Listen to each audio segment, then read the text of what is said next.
most efficient way to capture market returns is through low-cost, market cap-weighted index funds.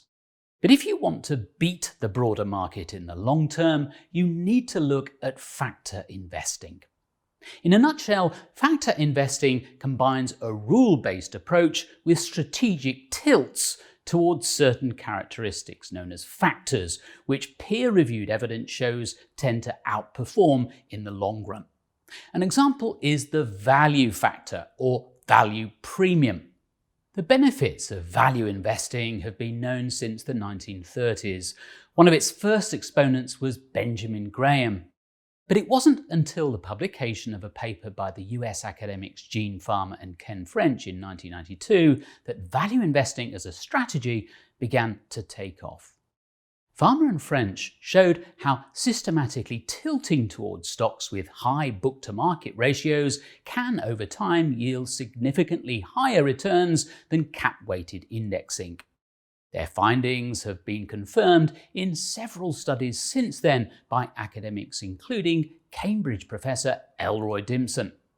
An obvious question to ask is why value stocks have outperformed historically, and there are two main schools of thought.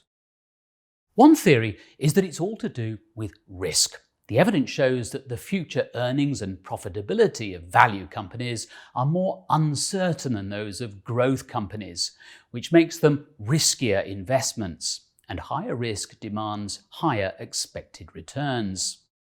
A second explanation is that value's outperformance is down to behavioral errors such as optimism, anchoring, and confirmation bias. So, for example, investors in more glamorous growth stocks pay less attention than they should to traditional pricing conventions.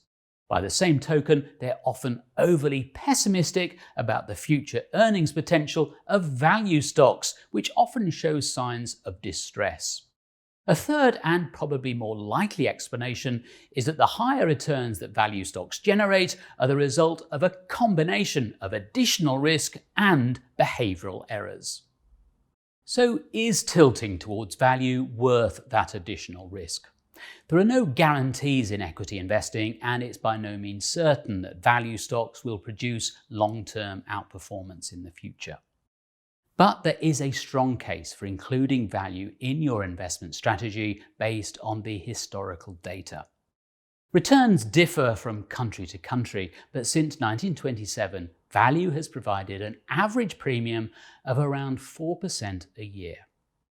You need to be patient though and accept there'll be long periods when value underperforms. From the start of 1998 to the end of 1999, for example, the Russell 3000 Growth Index outperformed the Value Index by a massive 59.6%. Value underperformed again during the global financial crisis and from 2016 to the end of 2020. The key is to ride out those periods and focus on the long term. How do we define value? As with all factors, there are many different approaches to measuring the value component of a company, but all attempt to identify shares that are priced cheaply relative to the value of a company's assets, its earnings, its cash flow, or its dividend. So how does a value index differ from a total market index?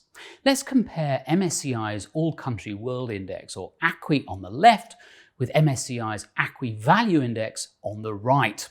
One big difference is turnover. In the 12 months ending 30th of April 21, the parent index had a turnover of 3.92%, compared with 29.2% for the value index. Another obvious difference is that the parent index is dominated by growth stocks, the value index by value stocks. In other words, growth and value are largely mutually exclusive. So, for example, if you compare the top 10 constituents of each index, there's only one JP Morgan Chase that features in both. Why then is the main index so dominated by growth stocks like the so-called FANGs, Microsoft and Tesla? Well, that's because over the past decade, the stock market has focused heavily on growth prospects, largely disregarding price. The lack of focus on fundamental pricing has reduced the tendency for value anomalies to be arbitraged away. And while the large technology firms have thrived in momentum-driven markets, relative valuations of traditional asset-based industries have lagged. In this environment, value indices haven't performed as well as growth stocks have. Proponents of growth stocks often talk about the value trap, where a stock appears to be cheap because of a low price to earnings ratio, for example, or a low price to book, but continues to languish because the market is pricing in a fundamental flaw with the business model. It's true, valuation metrics can sometimes mislead, but more often than not, it works the other way round. Another criticism put forward by proponents of growth stocks is that undervaluation only pays out once, whereas a company with prospects for solid growth will continue to perform year after year. But this misses the point that a value portfolio will turn over multiple times as stocks move in and out of attractive valuations. A value strategy relies on that steady turnover, as evidenced by the index fact sheets. In conclusion, value stocks will underperform the broader market from time to time, possibly for long periods. But over the long term, they have outperformed, and there's no good reason to suggest that they won't continue to do so in the future. The evidence shows that trying to get in and out of value at the right time is a futile endeavour. But for those who want to increase their expected return, tilting to value does make sense.